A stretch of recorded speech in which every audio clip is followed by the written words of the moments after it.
You might need MIDI if you ever hairsprayed your bangs into a waterfall, layered slouch socks, tied a scrunchie to the bottom corner of your t-shirt, or tried to go for a run with a CD player. If this took you down memory lane, you might need MIDI. Perimenopause can start 10 years before you actually go through menopause. So for some women, that can be as early as 35. Nobody ever told you that? Well, nobody told us either. That's why we built MIDI. If you're experiencing symptoms like night sweats, weight gain, or just generally don't feel like yourself anymore, you may be in perimenopause. But here's some good news. With the right care, these symptoms are treatable. Book a virtual visit with a menopause specialist at MIDI. Visit joinmidi.com to schedule with an expert who gets it. Specialist-led care, virtual visits, insurance eligible. Midlife needs MIDI. Results may vary. Medications prescribed only if clinically appropriate based on a consultation with a clinician. Insurance coverage varies. Check with your plan for coverage. Hey now. Oh yeah, look at my life. Hey now, yeah. Oh yeah, look at my life out here on the road. Oh yeah, look at my life. Hey now, yeah. Oh yeah, look at my life out here on the road. Hey now. How's it going, friends? Welcome to Scott Fox After 9.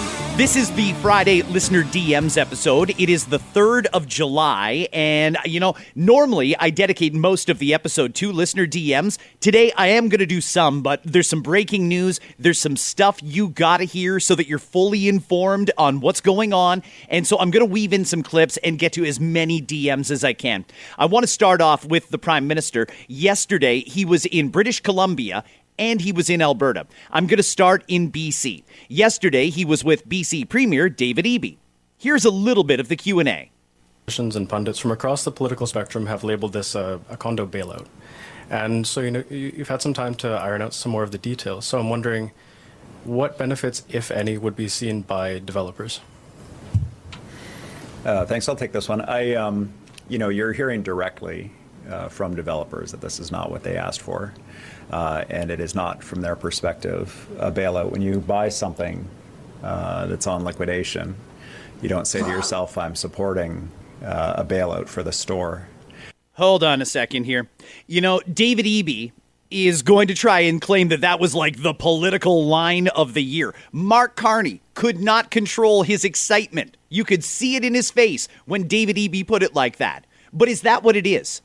There's a suggestion here that because these developers are stuck with these condos and can't sell them, that the government should step in and buy them so that the developers don't lose any money. The government will buy them and then in some weird way do a rent-to-own scenario to people who can't afford a home. There is nothing in that for the taxpayers. Nothing in it whatsoever. Is it a bailout when you buy something on liquidation and claim you're supporting the store? No, that's a completely ridiculous comparison. So before this goes any further, let me tell you why. This is not a liquidation. If it was a liquidation, the builders would have lowered the price. And you know what? When people lower the price, they'll either get a buyer or they'll lower the price again. At no point does the government step in during a liquidation sale and use taxpayer money to bail out that store that's stuck with inventory they can't sell. The market corrects itself. And if the developers can't find anybody that wants to spend $1.4 million on a downtown Vancouver condo, then they'll lower the price. And if nobody buys it, they'll lower it more. And eventually, someone will buy it. What David Eby just said there was a preposterous analogy. And I don't for a second want anyone to think of it that way, because that's certainly not what this is. Here's the rest of the BC Premier. This is an opportunity for us to recognize the reality that people can't wait for housing. We can buy housing at below our construction cost and make it available affordably. And if we don't do it, someone else will do it, large private sector investors, and make them available for rent for profit and then flip them. These condos will be purchased.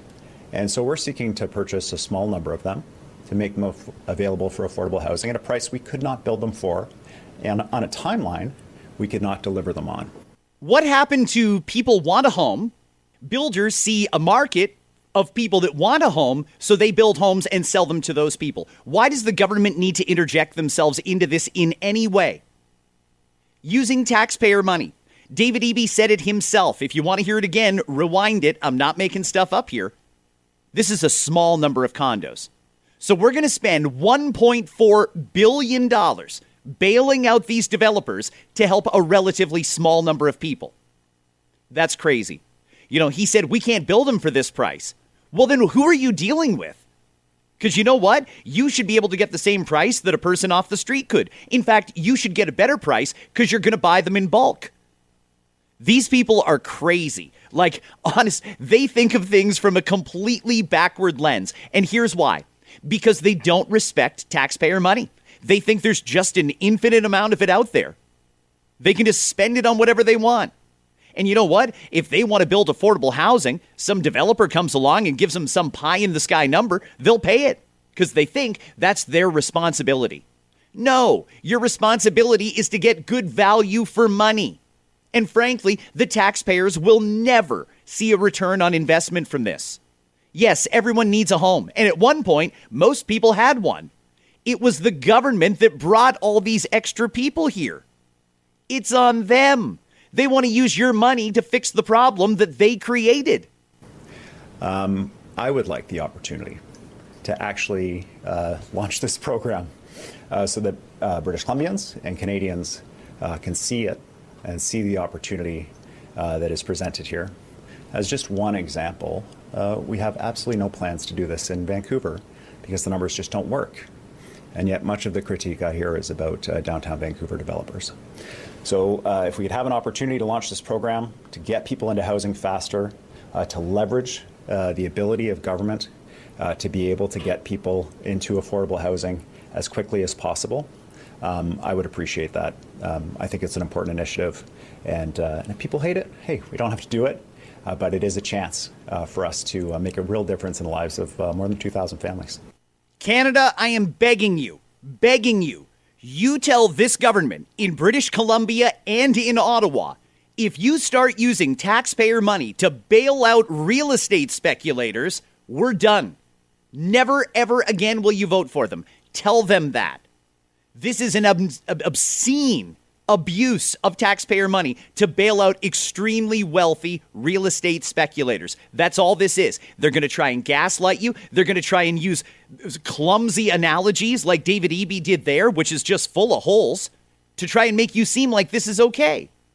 You should never seem like this is okay. This is not okay to use taxpayer money to bail out real estate investors and say, oh, it's okay. We're going to give them to poor people who can't afford homes. Well, let's talk about why they can't afford those homes. Let's talk about a whole bunch of different aspects surrounding that issue. Using taxpayer money to bail out these builders, and that's all this is. They're going to get a check and be on their way. This is going to be a massive loss for the people, a massive loss for taxpayers. And again, as David Eby himself said, it helps a relatively small amount of people. For $1.4 billion. You're telling me we couldn't build a nice new home for all 2,000 of those families for $1.4 billion? You can't build that cheap? You've got to be kidding me. Craziness. Reject this at every opportunity, Canada. Please do. Let's get to the first DM. This one is from Terry. Scott, I know it's self-inflicted, but if we can move on and move Canada Day to the first Friday of July for the day off celebration rather than the middle of the week, that would be great. I took my kids to a local fireworks show, and by the time I got home and the kids in bed, it was almost 1 a.m. That 6 a.m. alarm for work sucked. Terry, I hear you. July 1st is Canada Day. Absolutely. But you know what? One of the things that workers in particular, us middle class folk who are doing all the work and paying all the taxes that these people in Ottawa are wasting, we work hard and we look forward to the very few long weekends that we get. We don't get one this year, and that sucks. I really wish the government would take a little bit of leadership on this and say, hey, listen, every couple of years, Canada Day is going to fall in the middle of the week. But here's what we can do. We can collectively decide that we're going to move Canada Day that year to, say, the 4th or the 3rd. We could do that. We could say, hey, you know what? We're going to do a light week, kind of like during COVID when the government urged everyone to work from home and urged employers to let people work from home. Maybe we need some sort of a hybrid setup for weeks like this, and we call it like a soft week in Canada, where basically the whole country is in various states of vacation mode. You know, there's a lot of people off right now, and the country is functioning just fine. But for those of us who are working, a midweek holiday, it kind of sucks. So I wish that we could talk about this. I'm not saying my idea is a good one or the best one, but we could have a conversation about this and try and figure out what works for Canadians and what works for business and what works for labor. That would be awesome.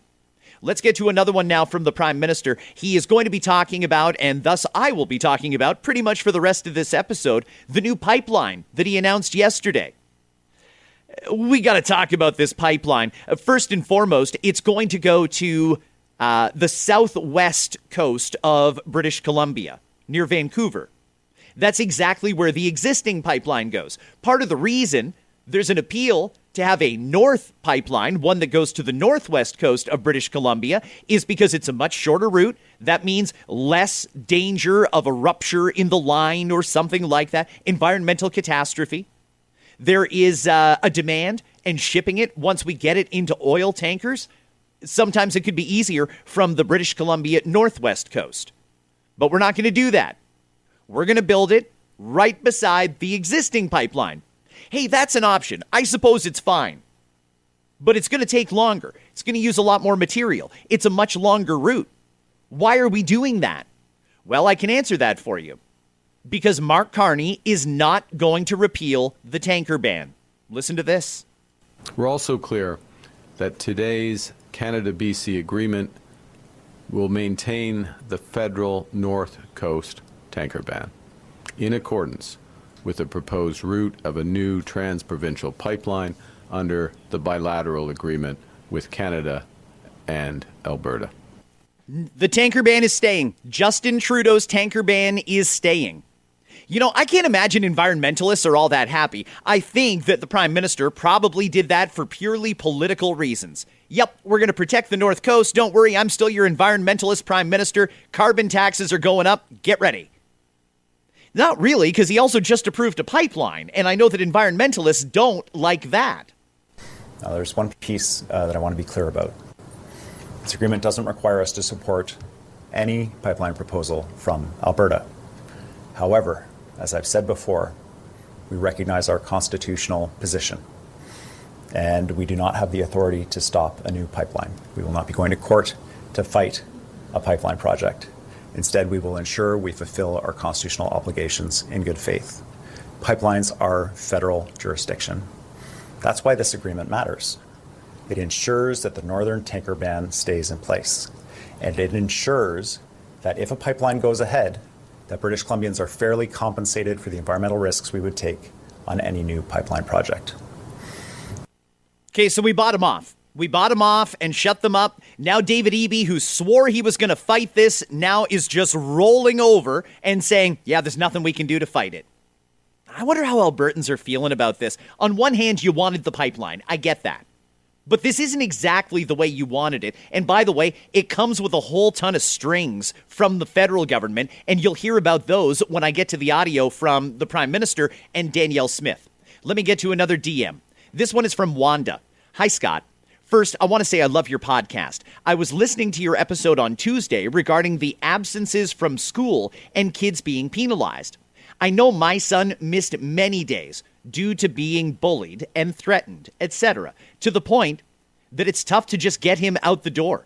It causes panic attacks, and it triggers more issues with his ADHD and autism.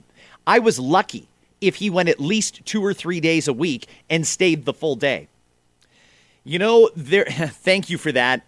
I'm well aware that there are a lot of kids who are facing deep societal issues like anxiety, like fear. They're being bullied at school. They don't want to go to school because they don't feel safe at school. I am totally sympathetic to that. I don't know what the government's plan does. In Ontario, by the way, I should clarify. This is talking specifically about Ontario. I don't know what the government's plan is to address kids who have serious, legitimate concerns or fears about going to school. Maybe they don't care. I really don't know what to tell you, but I'll validate that. I know there's a lot of kids who get a lot of anxiety when it comes time to talking about going to school. They just can't do it. Parents have a hell of a time getting their kid out the door.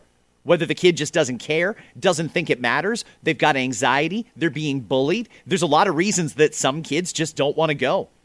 And I don't want to see them end up in a worse off spot in life. They could be a smart person. They just have anxiety that hasn't been treated or can't be treated. I don't want to see them end up in a bad spot with lower grades than they probably should have earned because they had trouble getting out the door in the morning.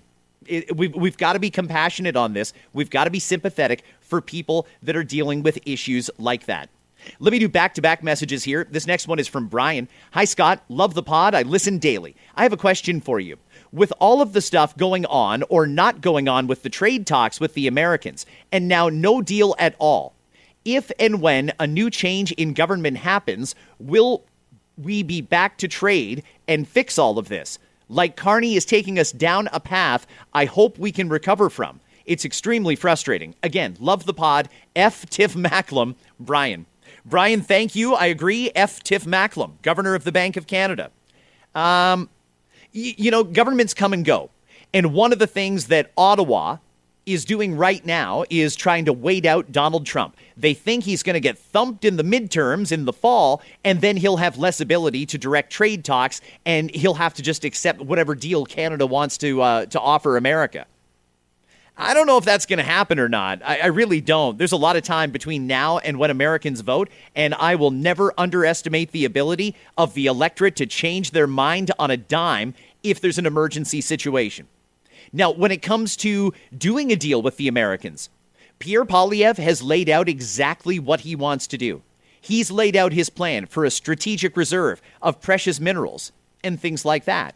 He's laid out all of the conditions for how Canada and the U.S. can exist together, even tariffs on autos. He's laid out a plan. You should look into it if you haven't already. It's a good plan, and I think it's one the Americans would probably go for because it's all of the things that they said they want.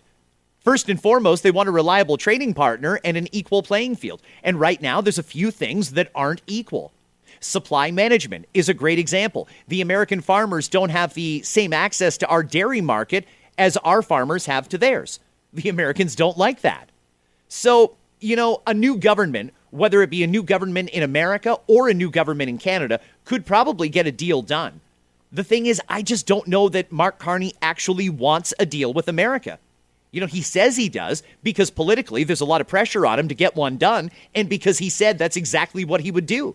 Vote for me, I'll get a deal done. He didn't.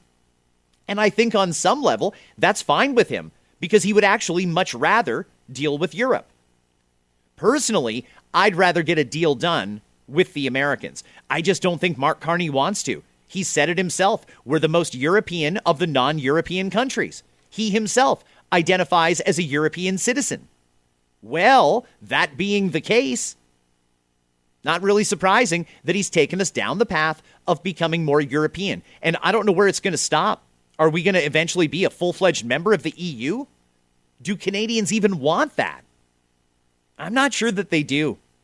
Let's go to another clip. This is the last one I'm going to play from the Premier of British Columbia. Here is David Eby talking about the new deal between BC and Ottawa.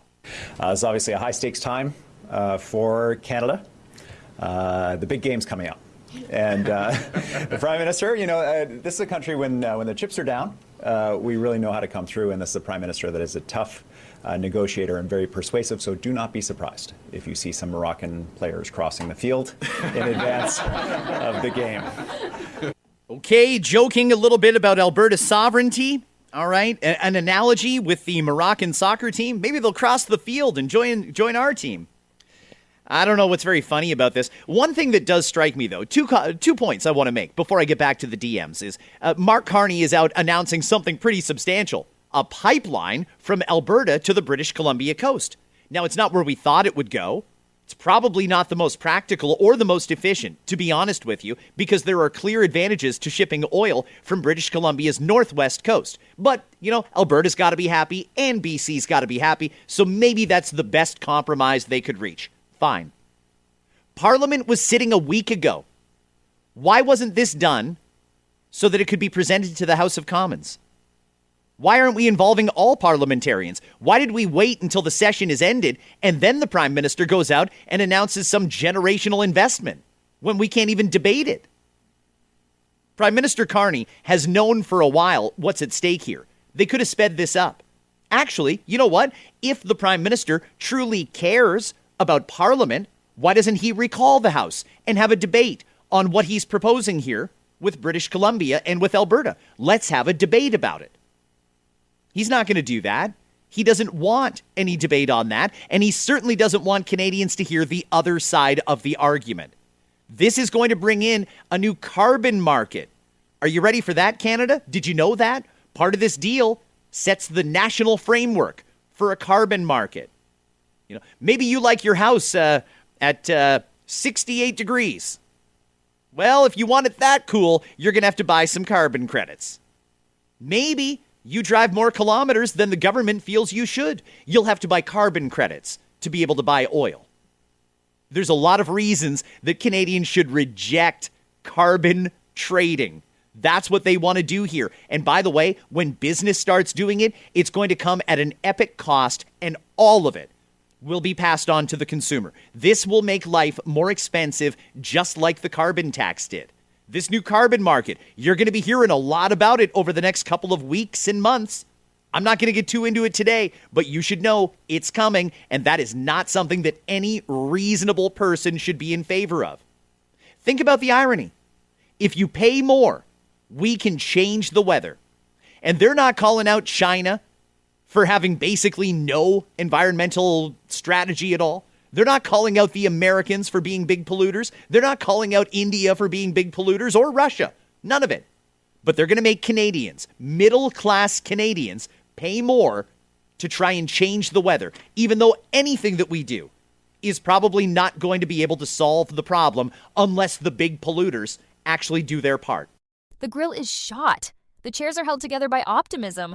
And what happened to the rug? Sounds like your outdoor setup is not ready for patio season. Fix it all with Wayfair. Shop Wayfair for grills, rugs, furniture, and more. With 20 million 5-star reviews, room of choice delivery, and expert setup on qualifying orders, it's never been easier to do more for less. Get 10% off your first eligible purchase. Hurry to wayfair.com or download the app now. Wayfair, every style, every home. Next DM. This one is from Alil. Hey, Scott, question for your Friday DM show if you see fit. How does any opposition party stand a fair chance when the entire mainstream media apparatus relies on the current government for its financial survival? Is the playing field permanently rigged? It seems like a completely unfair advantage. With mainstream media networks like the CBC receiving over $1 billion in federal funding, a lot of voters feel the playing field is completely tilted against the opposition. How can an election be truly fair when one side controls the microphone? Pierre Poilievre has made defunding public broadcasting a core promise. Given that reality, how can the Conservatives realistically counter a taxpayer-funded media apparatus that is highly incentivized to see them lose? Shorten this in any way you like if you feel like using it. Thank you, Alil. Alil, I did not shorten that. That was exactly as you sent it to me, and I can't argue with you. When the media is taking subsidies from the government, they're beholden to the government. They want to keep the money going. Any corporation would. So, of course, they've got a vested interest in making sure the money keeps coming. They see that as happening through supporting the Liberals. And that's why we have one side of the argument. That was a great analogy you used. Let me find that again. How can an election be truly fair when one side controls the microphone? That's exactly what's going on, Alil. You're absolutely right. That's what's going on. Canadians are only hearing one side of the argument. That's one of the things that I get a ton of in my DMs. Not necessarily people that want me to read it on a Friday or ask a question. They make a comment like, thank you for putting it that way. You know, I didn't understand that particular part. Thank you for explaining it. Yes, thank you for pointing out that we're being gaslit every time we watch the news, not informed. A lot of people don't see it until you point it out to them. And once you point it out to them, that's the great part. Once they see it, they're always going to see it. They're going to look for it. And that's why we should all be doing that for each other. You know, a great example is there's some people that want to get all fired up and excited because Bryan Adams released a new song called The 51st State, and he swears we'll never be the 51st state. He even called Canada his home. Bryan Adams has lived in the UK for 30 years. Why on earth is he getting political about this right now? Why would Bryan Adams do that? Putting out a song called The 51st State, and the media's playing it like, oh my God, look at this amazing act of patriotism. You know what would be an amazing act of patriotism, Bryan Adams? Why don't you move back here? Stop telling the rest of us how to live. Stop telling the rest of us how to feel. Why don't you pay Canadian tax rates? Maybe you do. I assume there's a reason you moved to the UK, though. Now let's go to Alberta.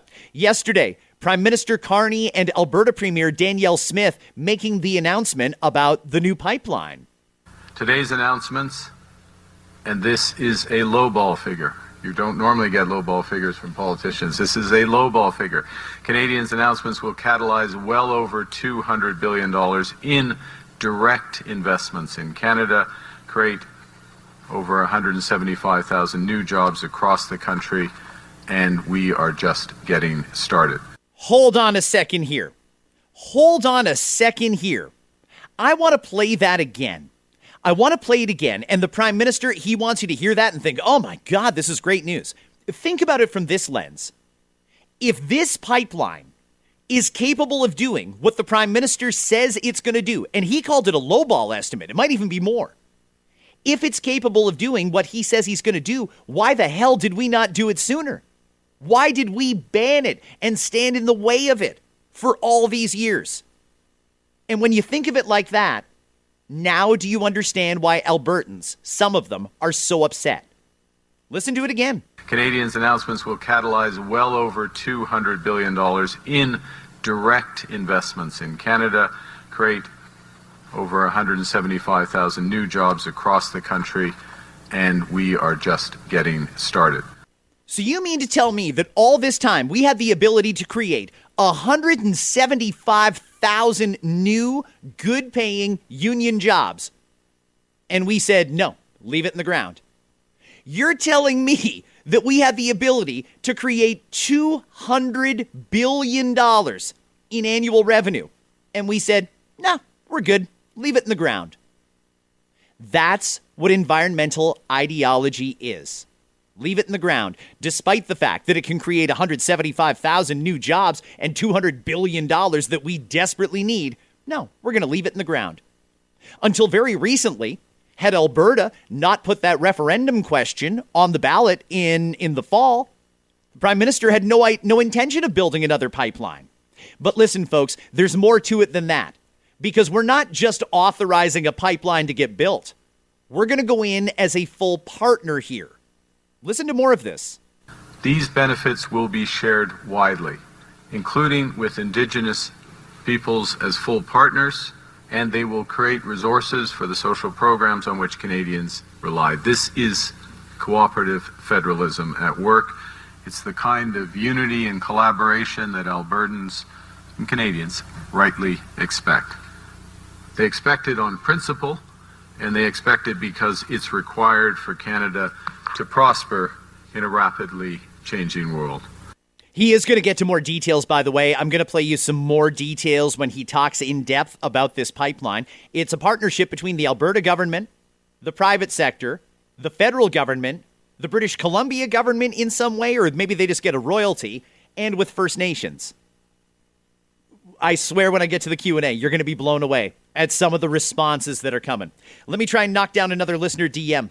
This one is from Keith. Hey, Scott, having just got off the night shift at our local hospital, I'm sitting here wondering how the BCNU, BC Nurses Union strike vote is going to go today. And you know, I wonder where all the people who were beating pots and pans together for us a few short years ago went. At the end of the day, it's public safety at risk. We were told by the employer that our working conditions would improve after COVID. They never did. And we are burning out good people. Hope your day is great, brother. Thank you. I appreciate that a lot, Keith. And thank you for being a nurse in British Columbia. To be honest with you, I've been trying to get information on this, but with the time change and when I record the pod, I don't fully understand yet what's going to happen with the BCNU, the BC Nurses Union. I don't know if they're going to walk or not. I don't even know if nurses can walk, to be honest with you. But let me say this. The core of what Keith said is absolutely right. We were out there banging pots and pans on the porch at 6 o'clock to cheer on our healthcare workers. They were told they were going to start getting treated better. We were told help is on the way. Thousands more nurses and doctors are coming. Don't worry, things are going to get better. They've actually gotten worse. We're spending more money on healthcare than we ever have before, and the system has never been more broken than it is right now. What are we going to do here? We need nurses and doctors. We need them, full stop. Like, I'm almost in a spot where I'm going to say, pay them whatever they want. Now, I personally, in full disclosure here, happen to be an advocate for a mix of private and public health care. I think that's a great opportunity to save money for the taxpayers and offer better service. You know, the biggest knock on the American healthcare system by Canadians is, but you've got to pay out of pocket for it. Newsflash, we're already paying for the system we've got. We're paying a heck of a lot of money that comes off of our check every 2 weeks for the system we've got, and we can't be confident it's going to be there when we need it. When we've got nurses ready to walk off the job just to try and get Canadians' attention and tell them how bad it is. That's a serious problem. To be honest with you, I don't know why there's not protests. I don't know why people aren't marching in the streets demanding better of our government when it comes to healthcare. They never want to talk about it. They'll talk about Trump. They'll talk about this and that and every other thing to avoid talking about healthcare. I don't think we should let them off the hook. We're paying way too much and getting a poor result, and now you've got nurses ready to walk off the job because working conditions are so bad. We made promises to our healthcare workers, and we need to honor them. I think that healthcare workers and veterans should be treated with the utmost respect. They performed a service that we as Canadians need, and we should respect that. And I don't think we are in the case of veterans or healthcare workers. This is more than just an accord. It's also an approach that gives certainty to our businesses to build. Canada and Alberta will be equal partners in this project. As I said, meaningful ownership stakes available for Indigenous communities. We'll also benefit from Indigenous contracting and employment alongside funding to strengthen that capacity. The Trans Mountain Corporation will plan and construct the pipeline. They will work closely with Pembina Pipeline Corporation, who will bring its private sector expertise, its capital discipline to the construction and operation of the pipeline. And I'd like to thank the CEO, Scott Burrows, for his leadership and his presence. Okay, so now you know who the players are. That's who's building this pipeline. The most ambitious estimate I've heard is 2035 before oil could be flowing through it. I don't know how long it takes to build a pipeline, so I can't really comment on that. But I'd point out that, you know, if we'd done this 10 years ago like we should have, that oil would already be flowing, and we'd be enjoying the benefits of 175,000 more Canadians employed and $200 billion. I don't know why it took until the 2nd of July, 2026, for this prime minister to finally say, we're going to build another pipeline. He never said it until yesterday. Let's go to Danielle Smith. Beneath our feet here in Alberta, we stand on oil reserves valued at more than $9 trillion. This resource wealth presents our nation with boundless opportunities. Developing these resources would equate to hundreds of billions of dollars in government revenue that could be used to support core social programs like healthcare and education, bolster Canada's national security commitments under NATO, and unlock economic prosperity for Indigenous peoples. It would enable governments across the country to invest in the priorities that matter most while creating hundreds of thousands of jobs and driving unprecedented economic growth across the entire country. This is transformational wealth, an opportunity neither Canada nor Alberta can afford to leave unrealized. Should have been doing it all along. We should have been doing it all along. Alberta, you have been asking for this. Danielle Smith has been nagging people in Ottawa for years. Trudeau wouldn't listen. Now Carney comes in and he's going to do it, but it took him a year to get there. And now there's a whole bunch of strings. What is this new carbon market they're attaching to this? Plus, there's the carbon capture project. That's another one that we got to talk about. I don't know that this is necessarily mandatory here, that we only sell what they call clean oil or decarbonized oil. I don't even know what that is, but it's going to cost a lot more. That's going to limit who we can sell to. Which is why I'm happy to stand here today and say that Alberta's government has formally filed our West Coast oil pipeline submission to the Federal Major Projects Office for Project of National Interest listing under the Building Canada Act. I'm also pleased to announce Alberta's government is entering into a partnership with Trans Mountain Corporation and Pembina Pipeline. Yes, Scott, this is the second time you've been with me today. I was surprised we didn't get any questions on this one this morning at the earlier one. And nice to see you as well, Kevin. Along with the federal government to execute this vital nation-building project. This submission is the result of months of intensive work, bringing together world-class technical expertise, engineering analysis, economic modeling, and early engagement with Indigenous communities and partners.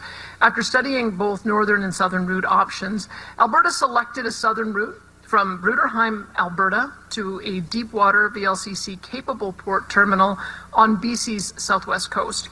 With the help of our technical advisory group made up of industry experts, we determined that this route offers the fastest, most cost-effective path to expanding Canada's energy exports. Following the existing Trans Mountain pipeline corridor, this project builds on existing infrastructure. It reflects feedback from Indigenous groups and the government of British Columbia, reduces regulatory barriers, given it would not be subject to the Oil Tanker Moratorium Act, and gets Canada's most valuable natural resource to global markets faster. The proposal also includes an equity ownership partnership and opportunity for Indigenous communities, and more details on this will be shared in the coming months ahead. There is no doubt whatsoever that this pipeline is a project of national interest. Yeah, there's no doubt. It is definitely in the national interest. I do note there that she says she's now filed the proposal with the national interest whatever it's called, the other bureaucracy that Carney created. How long is it going to take them to approve it? Are we talking like a couple of weeks? Are we talking a couple of months? Are we saying next year we might know in the fall that it's approved? We got to move quick on this. Danielle Smith clearly caved on the ability to ship to the Northwest Coast. She pointed out herself that the tanker ban is remaining in effect in the north, so it's got to go to the south. That was their only option. In the end, they're going to build it right beside the other pipeline. But it does mean we can ship another 1 million barrels of oil a day. That's great. Hey, I'm not mad that we're doing it. I'm a little frustrated at the bureaucracy. I'm a little frustrated at the cost. I'm a little frustrated at the ownership and how all of this is going to work. But at least we've taken a step forward. Now we need a rapid approval. The Prime Minister could do that. He's calling the shots here. How long is it going to take for the office to approve it? And how long until shovels are in the ground? Because people want to see action quick. You know, maybe this is going to make some folks in Alberta feel good. Maybe it's going to make some folks in Alberta furious. I really don't know how Alberta is going to respond to this, but I will say there's a hell of a lot of strings. And now you've heard it from Carney and Danielle Smith, the opportunity here. We have got to get out of our way and pump and ship as much Canadian oil as we possibly can. I think we might have missed an opportunity here. And you know what? If Danielle Smith had to compromise and say, okay, fine, you can keep the tanker ban in the north, but you have to allow us to build the pipeline in the south, it's better than nothing. I just don't know if Alberta realizes how much leverage they have here.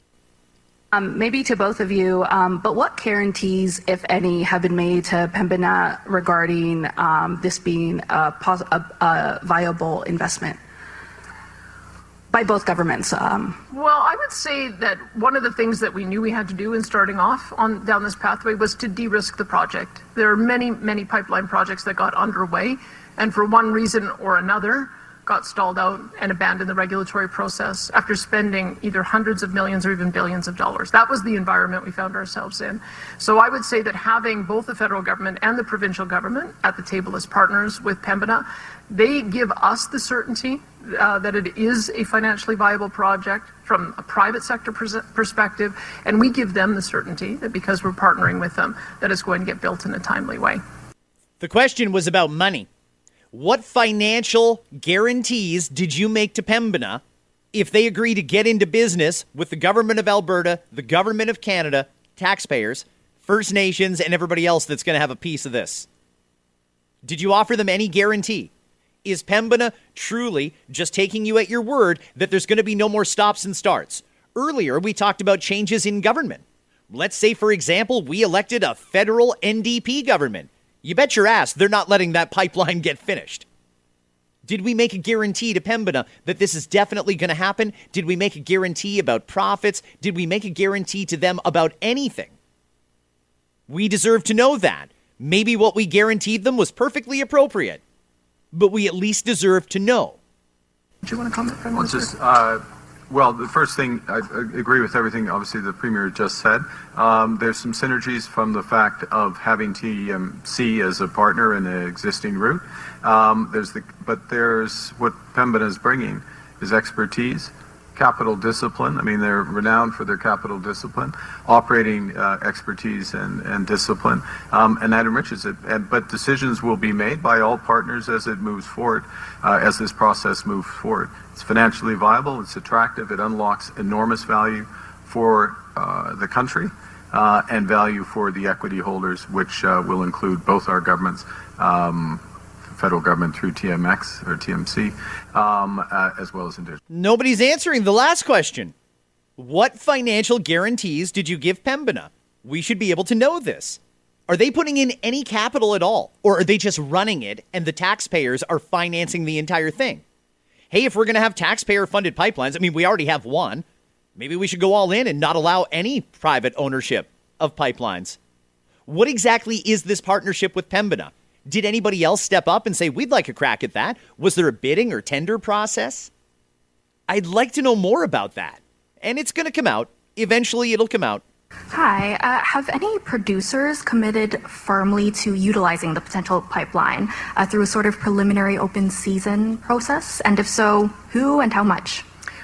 One of the conversations we were having with the Pathways group of companies, and remember there are only 5 oil sands companies in that in the Oil Sands Alliance, was how we do that dual investment.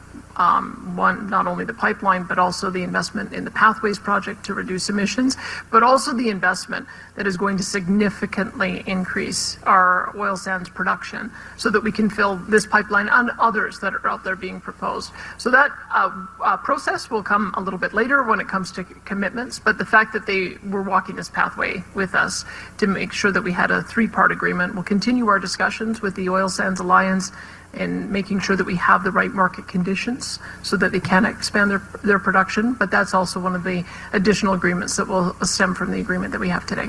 Boy, we're doing agreements on agreements on agreements here, and there seems to be a lot of different players. Clearly a lot of hesitation by the private sector to get involved.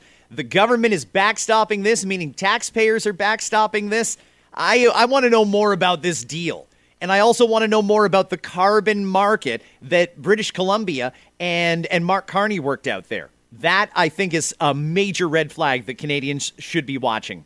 Last DM. This one is from Daniel. Scott, do you still think the FIFA World Cup was a waste? From everything I've seen, it's been a huge success. The videos have been incredible, and the players and coaches have been raving about our city and country. It's been great exposure for Canada. Daniel, thank you. Yeah, I still feel like this was a crazy waste of money. And let me tell you why. The tournament, it works out to about $83 million per game that's being paid to host games in Toronto. About $83 million per game. We got nothing out of it in the way of infrastructure. There's no legacy here. We put in temporary stands at a small stadium that we already had. Okay, fine. $83 million per game. And there were 6 of them. And as far as I know, that does not include other costs, like the cost of adding double the amount of GO trains for transit and TTC trains to move people around. Does that include the extra policing?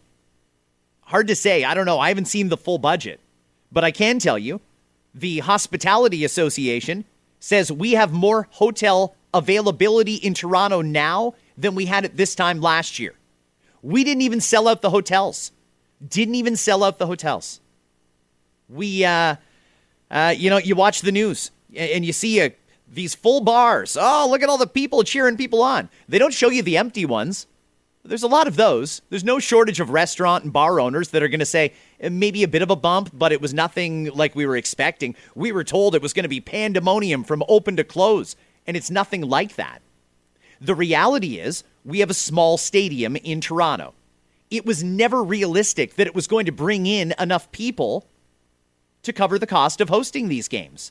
We only had 2 games that were sold out in Toronto. The first one, where Team Canada played, and the one last night with Portugal and Croatia. And don't get me wrong, I'm glad people had a great time. I know that there are probably people who were at the game last night that are grateful for that once-in-a-lifetime opportunity to see their favorite team play here in Canada.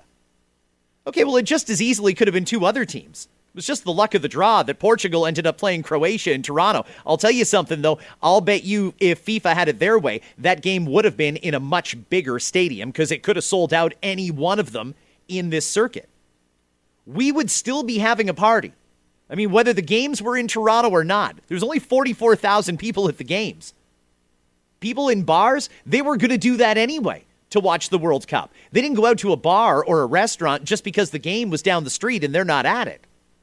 So let's keep in mind here, we did not get the numbers that we said they told us we would get. We did not get the return on investment that they implied we would get. We lost a lot of money. And hey, it was a good party for 2 games. It was a colossal waste of money for 4 games.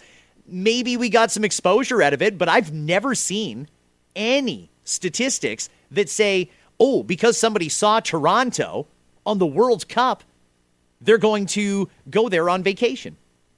Is there going to be any long-term payoff for the hospitality industry? I don't know. I mean, I thought everybody knew that Toronto was here. I think everybody understands it's nice. One other thing, you said the players and coaches have been raving about our city and our country. Sure, because they're getting treated like kings. We actually close the roads to move them from the airport to the hotel. They don't have to sit and wait in gridlock. They're not paying insane prices for food and alcohol at restaurants. They're not dealing with a massive housing shortage, rampant crime. They just come in, they see the absolute best of the city because we rolled out the red carpet for them. They don't have to deal with gridlock. Some days it can take over an hour to get from the Toronto airport to downtown Toronto, from Pearson down to, say, the Fort York. The Delta is where Team Portugal was staying last night. It probably took 10 minutes with a police escort and a motorcade. I'm not surprised they love the city. We treated them like kings. I want them to come here on a regular Tuesday and rave about how great it is. Let's hear their perspective then. Think about what the athletes who live here say about the city. The biggest knock every one of them has: the traffic in Toronto is crazy. So yeah, I mean, I was expecting the players to be gracious towards the hosts. I was expecting them to praise the city, and they've got nothing to complain about. They got world-class food, people screaming their name and cheering for them like nuts. They didn't have to sit in any traffic. They didn't have to deal with the crime or the cost of housing or the cost of groceries or anything like that. The people who live here have real problems. I'm not going to listen to some athlete from whatever country raving about how great Canada is and take a lecture from them. I live it every day. This is an expensive place to be. But anyway, we're going to disagree on this, I think, though. I'm allowed to think that the World Cup was great, but a colossal waste of money for us to host it. You're allowed to think, oh, it was worth every penny. We're allowed to disagree on that. And you know what? I'm happy to have that debate anytime. Feel free to slide into my DMs on this or any other subject. And friends, have yourselves a great weekend. Today, step 1, they've announced the pipeline. There's a lot of details to be worked out here, and keep an eye on that carbon market, the trading credits. That's something that we're going to be talking lots more about on upcoming episodes of Scott Fox After 9. Enjoy your weekend. I'll see you on Monday.